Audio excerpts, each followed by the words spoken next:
It's October 8th, 2022, and anytime the youth revolt against unjust power structures, we're here for it. This is Unfuck the Poor. For more than 3 weeks, the Iranian regime has been trying to stamp out protests across the country, but the harder the government stamps, the more demonstrations continue to spread. The unrest was sparked by the death of Mahsa Amini. I've had enough. Women have been oppressed more than anyone in that country, and they led this revolution, and our brave men also followed. And also, the important thing is, this time, it's globally acknowledged, globally shared, and that's why it's so important to keep sharing. All women have had some kind of interactions with the morality police, and families, including religious ones, have had some form of interaction with these police because their daughters may not be veiling as religiously as the mothers have. And so this is something that women are dealing with every day. I fear, however, in fact, that we have not even begun to see the worst of the crackdown that this regime is capable of. And in the European Parliament in Brussels, an Iraqi-born Swedish MEP cut off part of her hair in solidarity with the women of Iran. Jian Azadi, women, life, freedom.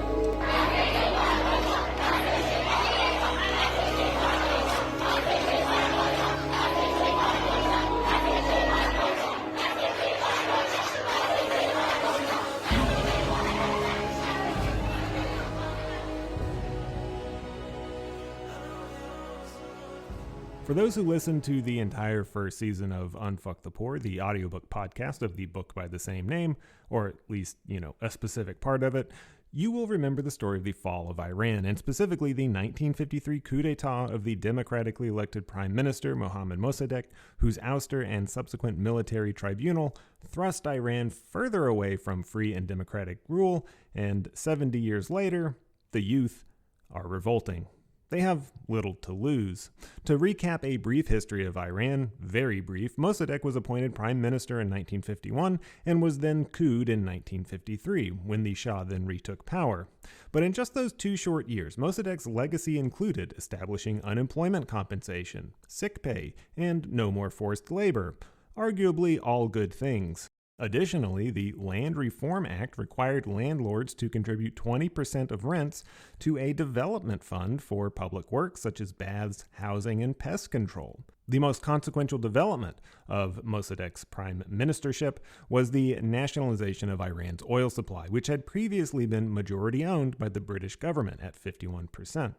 The ownership of oil, the nationalization of a land's resources, was to Mossadegh a moral imperative more than a financial one. In fact, part of Mossadegh's plan included reparations, or 25% of net profits, to the British government for reclaiming Iran's rightful resources. But by 1953, the British government was pretty much fed up being cut out of the oil revenues and had blockaded oil tankers and imposed sanctions, and this is very important, drove the price of oil up to the point that the United States got involved and was like, hey, we have this asshole here in the United States, Allen Dulles, and he can take care of this oil problem of yours. And Operation Ajax, the CIA's first successful coup d'etat, was set in motion. With $1 million of play money, Kermit Roosevelt Jr., grandson of Teddy Roosevelt, conducted a 2-part coup of propaganda to turn both the Shah and the people against Mossadegh. And it worked. Roosevelt and the CIA paid mobs to demonstrate, and apparently that money was pretty good because those demonstrations turned to riots that left over 300 Iranians dead. Long story short, the bribe money, which came from the United States, was enough that Roosevelt successfully funded a military confrontation at Mossadegh's home, forcing his ouster. And wouldn't you know it, as soon as Mossadegh was ousted from power, the reinstated Shah quickly negotiated a very favorable agreement between the United States and Great Britain, the Consortium Agreement that was to last 25 years, from 1954 to 1979. 1979 was a significant year for the Consortium Agreement because it had been estimated that Iran had about 50 years or 70 years worth of oil left in the ground compared to, neighboring Saudi Arabia, which had about 2 centuries worth of oil. So this consortium agreement set up very favorable terms for the United States and Great Britain to essentially suck Iran dry, and then at the end of the agreement, they would essentially just move on to Saudi Arabia and become buddy-buddy with them, the effects of which are seen quite quite clearly here in the 21st century. Just, Google it a little bit. Long story short, the Shah ultimately overplayed his hand and became persona non grata in pretty much the entire world, hated by Iran, hated by basically everywhere else except, I think, Cuba or Mexico. The Shah was such an irate shitheel by 1979 that he brought Jimmy Carter to shout, "Fuck the Shah," when concern was raised about the Shah's declining health. Oh, that's right. Also, in 1979 Iran, something was happening. The Shah was on the way out. Clerics were on the rise. There was this whole revolution thing happening. But up to 1979, appearances in Iran had been pretty good. The Shah had tried to westernize things. The Shah really believed in the aesthetic of the West. I'm sure you've actually seen these photos of life in Iran before the 1979 revolution. Co-eds at college, actual secular colleges, women in skirts and stylish clothes, everybody looking super cool and modern and, dare I say it, European, but without all that pesky democracy. You see, the Shah was still a dick and a monarch. He liked torturing dissenters and disappearing people, and he really, really liked sentencing people to death, with the highest rate of death penalties issued in the world at the time. Essentially, the longer the Shah reigned, the crueler and more erratic he became. At home and in the world, nobody liked the Shah, least of all the clerics. Let's move back to the Land Reform Act that I mentioned earlier, the one where landlords or landowners had to set aside 20% of profits to a public fund. Pop quiz, do you want to guess what group of Iranians held the most land for rent? That's right, it was the clerics. So the Islamic Revolution was a complete 180 from the Shah's reign. Like literally, the Shah was a secular monarch with pro-Western aesthetics and beliefs, and the Islamic Revolution was, well, very religious and very anti-West. But it was Iranian women, according to Ayatollah Khamenei, who were at the heart of the revolution, for they used, quote, their modest garb, meaning the hijab, to express their disgust with the Shah's regime. And this is quite the reversal. Wearing the hijab was an expression of freedom from Western influence. Compare that to those very popular images of Iranian women in skirts on college campuses. The irony here is that while women may have been instrumental in the 1979 revolution, they were not to be included in Iranian parliament. Their power was in the streets, but not in government. This history lesson ends here with this lesson, with the power of women, the power to demonstrate, the power to symbolize revolution, but not to be included in the parliament to follow. Let's fast forward to today. In September 2022, Zhina Amini, a 22-year-old Kurdish woman, left her home in the city of Saqqez, a Kurdish province in northwestern Iran, to visit her family in Tehran, 7 hours to the east. Amini's parents gave her the Kurdish name Zhina, but her Iranian passport, written in Persian, identifies her as Mahsa Amini. On September 14th, while entering the Haqqani metro subway station, Zhina Amini and her brother Kiaresh were confronted by Iran's guidance patrol, commonly known as the morality police.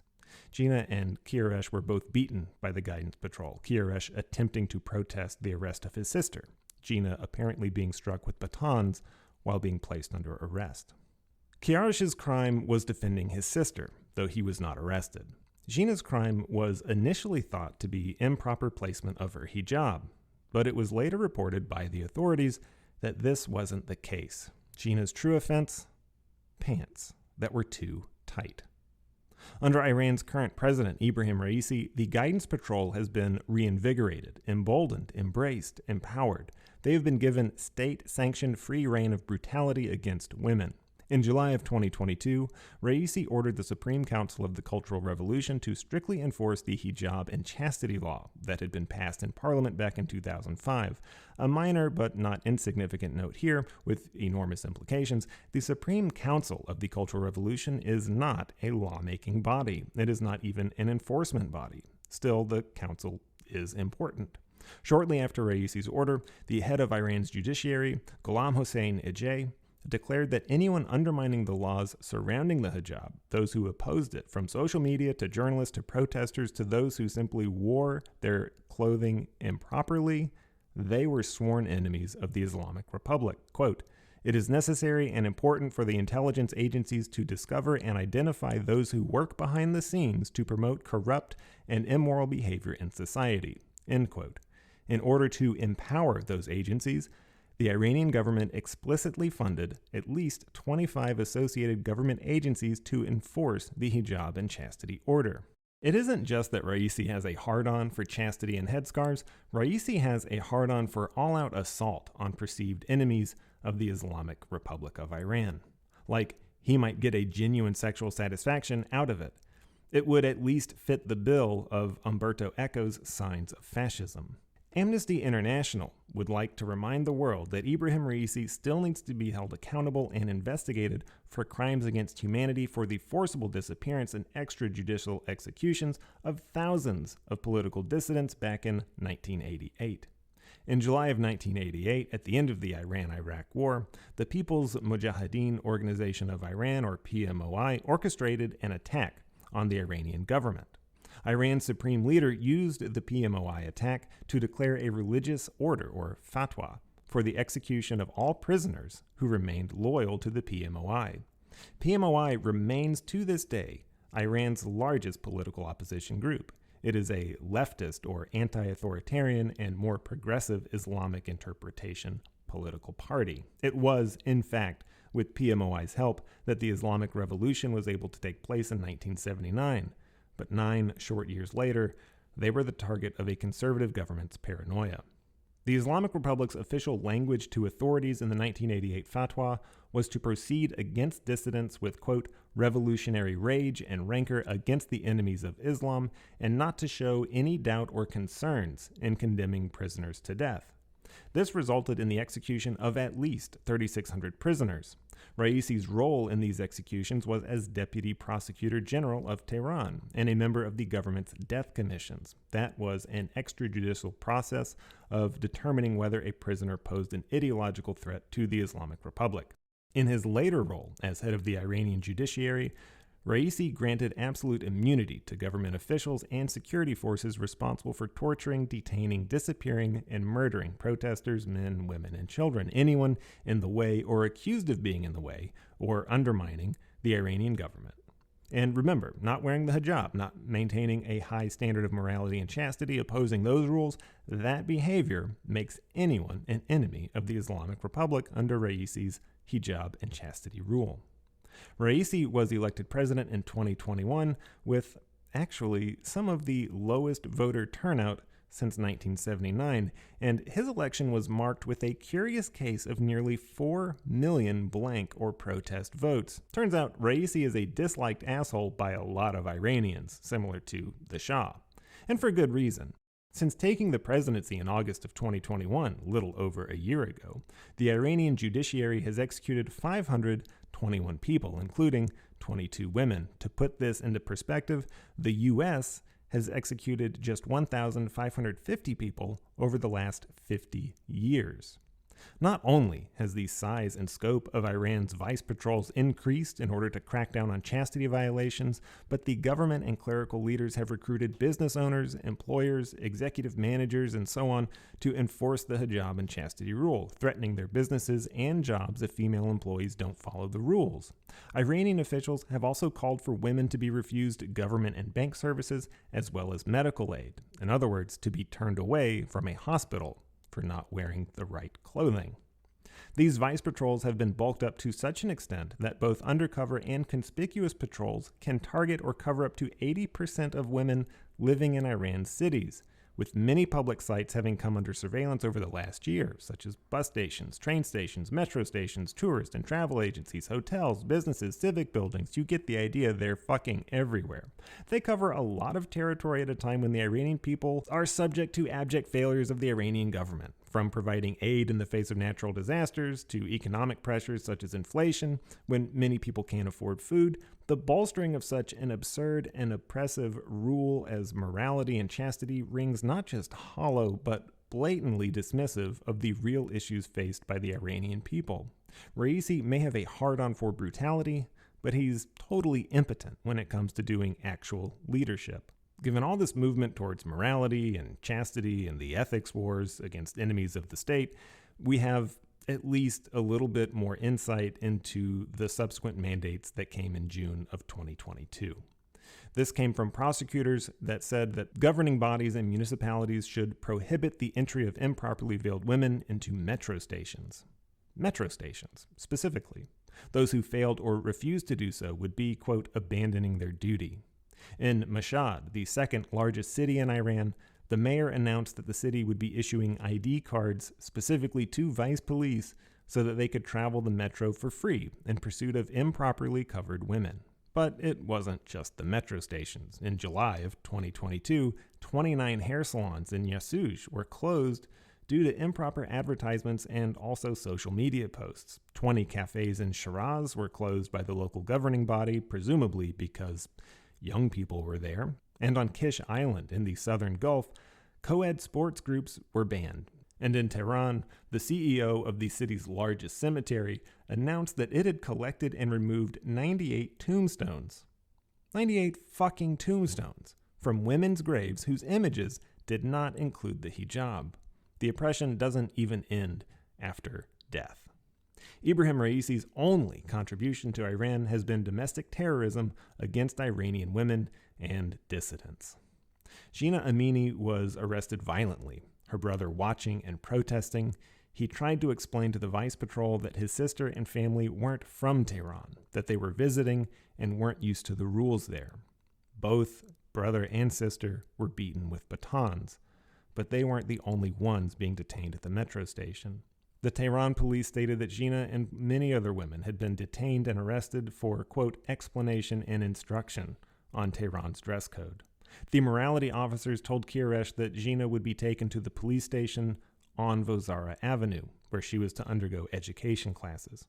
So Kiresh went to the Vozara Avenue station, where he found approximately 70 other people just like himself, family members who were there to pick up other women who had been detained for not following the chastity police's rules, family and friends who had brought extra clothes for the arrested women to wear.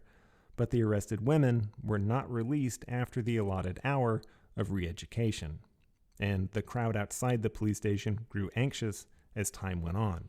Only a few young women were released, and the crowd began to pound and climb on the police station's doors.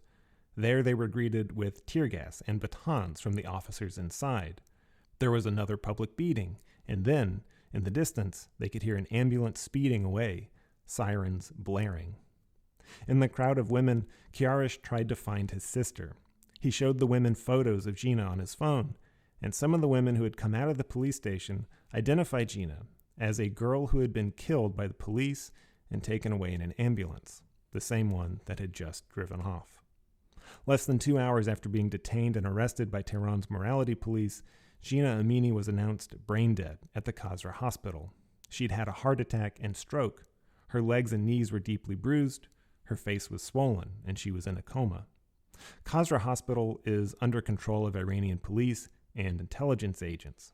Those agents told Kiarish that he was forbidden from speaking to the media, and when Kiarish wanted to file a complaint, those police referred him to the same police station on Vozara Avenue, where the police had brutalized his sister. A witness in the police van said she watched Zhina get tortured by the morality police, receiving baton blows to the head, which resulted in her losing her vision and eventually losing consciousness in the van. Her brother noted bruises on her head and legs. A source from the hospital described her injuries as basically hopeless. Quote, "She could not be saved, nor was surgery possible because her brain tissue was seriously damaged." End quote. A hacktivist group eventually obtained doctor's notes and CT scans and released them to Iran International. Hospital doctors had documented a skull fracture on the right side of her skull, corroborating reports that she was struck multiple times in the head. Images of her chest show hemorrhaging and acute respiratory distress due to brain trauma. Her lungs were filled with blood.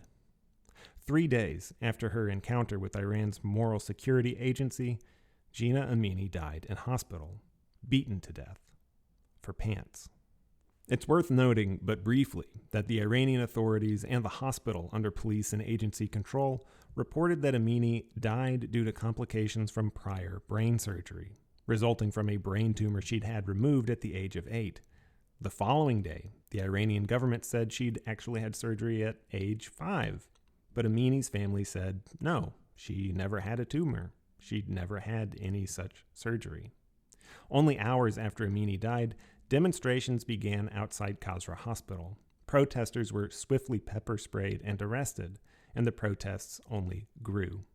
Little over a week after Amini's death, to today, 150 civilians have been killed in protests throughout Iran. Hundreds more of women have been arrested and detained and beaten, along with men who demonstrate alongside them. If you remember our earlier history lesson, the next part of this story should serve as a warning to civilization everywhere. Wherever there is the specter of far-right authoritarianism, wherever the unjust and inevitably corrupt belief in theistic government manifests, anywhere on earth where morality is judged by the made-up beliefs of religion, anywhere that these beliefs gain traction, this warning is for you.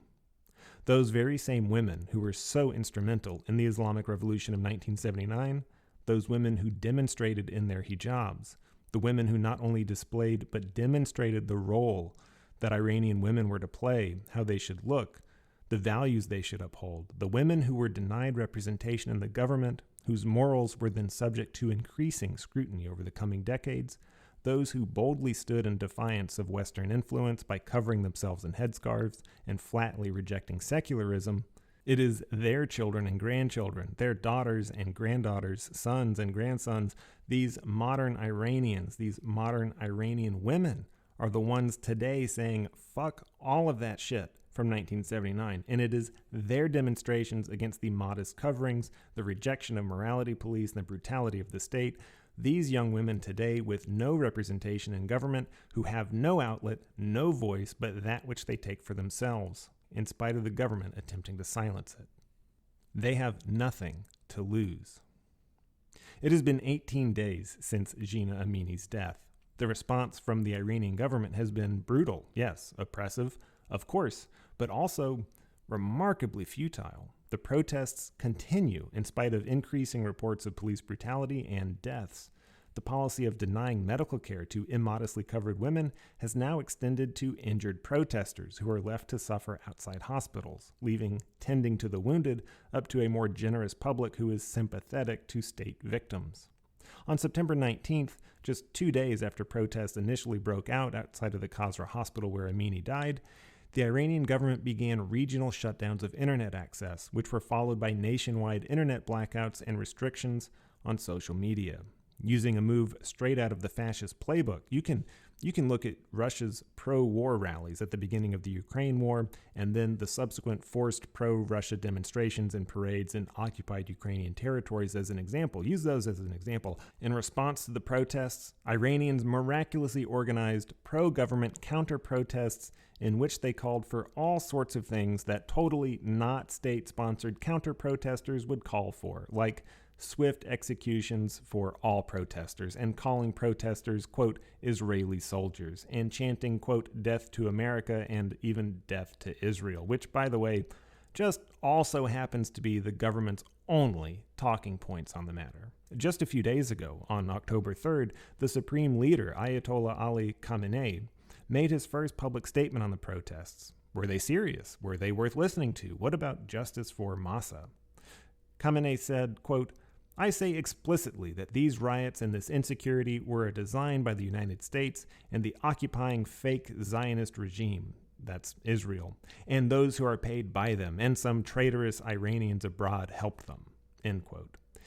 In other words, he is also a delusional prick who just represents an entire fucking system of ignoring the very real responses to an oppressed public that has grown a bit too tired of having their necks stepped on. What has the public's response been to all of these protests? More protests, more burning of the Quran, more burnings of hijabs, and a renewed sense of defiance among the nation's youth. In what the BBC called, quote, an unprecedented show of support, protests sprung up in even more cities with even more emboldened protesters. Videos from Karaj show schoolgirls publicly shaming an Iranian official at a school, chanting at him and throwing water bottles at him until he runs away. In Shiraz, a group of schoolgirls block traffic while waving their hijabs and shouting, "Death to the dictator." Are the drivers upset? No, they actually honk in support. Photos have emerged of young women without their headscarves giving Khamenei the middle finger in their classrooms. These are not 20-something college kids protesting. These are children, 14, 15, 16 years old, children who have grown up in a country under increasingly oppressive rule, a country where children are not free to be children. And this right here is where I get on my high horse.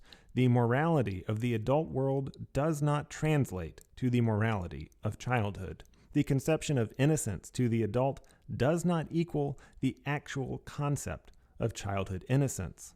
What crime is committed when a child doesn't cover his or her head? What crime is committed when a child desires to live as free as a child can be?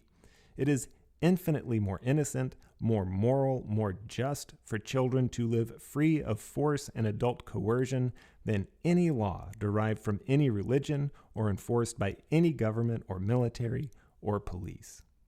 But don't take my word for it. The Islamic Republic of Iran does not give a fuck about its children or its young women. Zhina Amini was not the first example of religious brutality, but as the inscription on Amini's tombstone makes clear, quote, "Beloved Zhina, you will not die. Your name will become a symbol." Amini's death has marked the starting point of social awareness and activism of Iran's youth. It existed before, don't get me wrong, but every death at the hands of the Iranian government from Amini's death forward will be reflected in that inscription. Amini's name is a symbol of deserving justice and freedom. Hundreds more women have been detained for the same crime committed by Amini, being immodest. Nika Shakarami, a 16-year-old who was last seen alive on September 20th during protests in Tehran, was found a week later in a morgue at a detention center. Her family was only allowed a few seconds to view her face and identify her body. And when the family took her body home to be buried, Iranian security forces showed up, stole the body, and buried it in a village 40 kilometers away from her home in Khorramabad. But still, hundreds of protesters showed up to the Khorramabad cemetery to honor and protest Shakarami's death, accented with chants of death to the dictator. Shakarami's body, as reported by the press, had numerous fractures of the skull, pelvis, arms, and legs, indicative of having been thrown from a height, or also possibly being crushed, or more likely, being beaten like so many others. The official government statement on Shakarami's death, quote, "The incident has nothing to do with the recent disturbances," end quote. I call bullshit. So right now, kids and adults are facing riot police with the guarantee of brutality. Over 920 non-fatal injuries have been reported. Kids shot with live rounds or riot pellets or beanbags or pepper spray or tear gas, and they are risking their own lives. At least 150 deaths in the protests so far. These are not piddling circumstances. These are not kids just acting up. They're fighting for their lives and their freedom. In the last 2 to 3 years, protests have been cropping up more regularly, primarily around poverty, low wages for retirees, inadequate pensions, polluted water, Social Security, inflation, economic hardships, and the trend is when the poor are trampled on over and over and over, the fear of government dissipates and a desperate desire for change takes over. Ibrahim Raisi, an absolute doofus of a man, is so incompetent in actual governance that in a press conference about Iran's economy, he accidentally divulged the confidential information that the inflation rate of Iran, as of August 28, 2022, was hovering around 60%. This undermines the government's repeated attempts to downplay Iran's economic woes, while at the same time confirming for many what they had already suspected, that the Iran Statistics Center had been falsifying data in its calculations of the Consumer Price Index, which in turn gives us a monthly inflation rate as well as the rate over 12 months. Under Iranian law, the Iranian government is required to keep wages and salaries in line with the inflation rate, which had been reported by the Statistics Center at 40.5%, while the actual rate, that kept by the central bank, was at 60%. So, I mean, obviously, those are some pissed off Iranians for all the right reasons. Inflation is out of control, and the wages aren't just not keeping up with real inflation, they're not even keeping up with the number they've been lying about.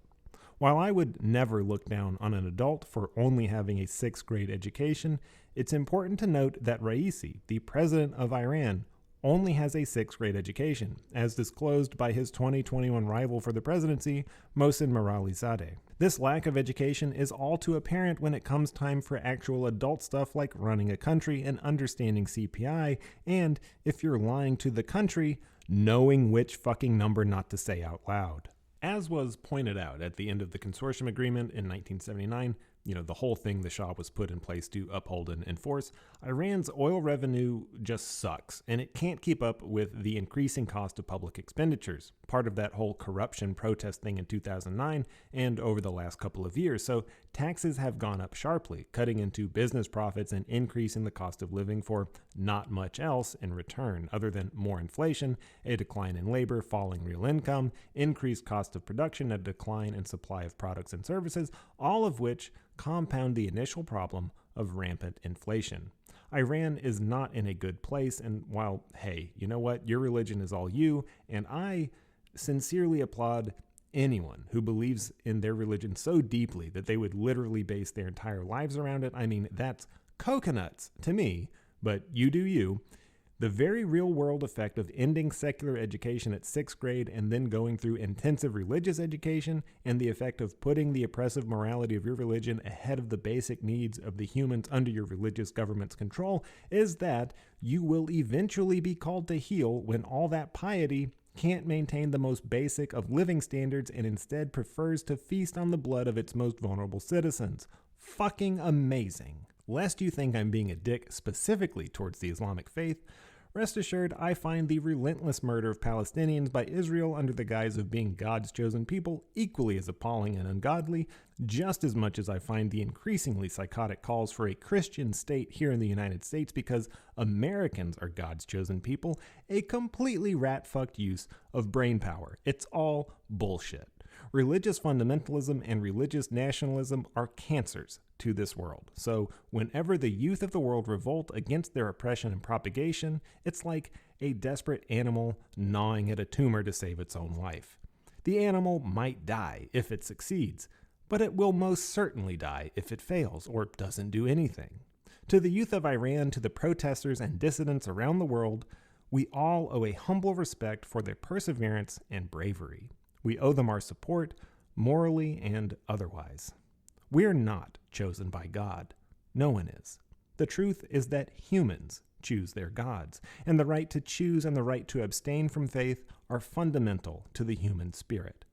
But this isn't just about religion, because this is not a one-dimensional world. This is about the freedom of expression, freedom of association and assembly, the protection against torture and disappearance, protection from state violence. It's about anti-discrimination and anti-corruption.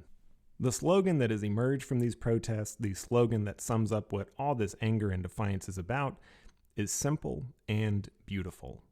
Woman, life, freedom. A phrase that can be traced back to the Kurdish freedom movement in the late 1990s, fitting that it should be used now as a rallying cry for Iranian women protesting the death of a Kurdish Iranian woman. Woman, life, freedom. What should be simple and uncontroversial concepts, they shouldn't even be subject to debate. Now a declaration that women matter, their lives matter, their freedom matters. To understand more about current events in Iran, we encourage you to check out the National Iranian American Council at niacouncil.org and the Center for Human Rights in Iran at iranhumanrights.org. Also check out the Abdurrahman Buraman Center at iranrights.org and the Human Rights Activist News Agency at en-hrana.org. We've linked to these resources in the show notes. In the meantime, death to the dictator.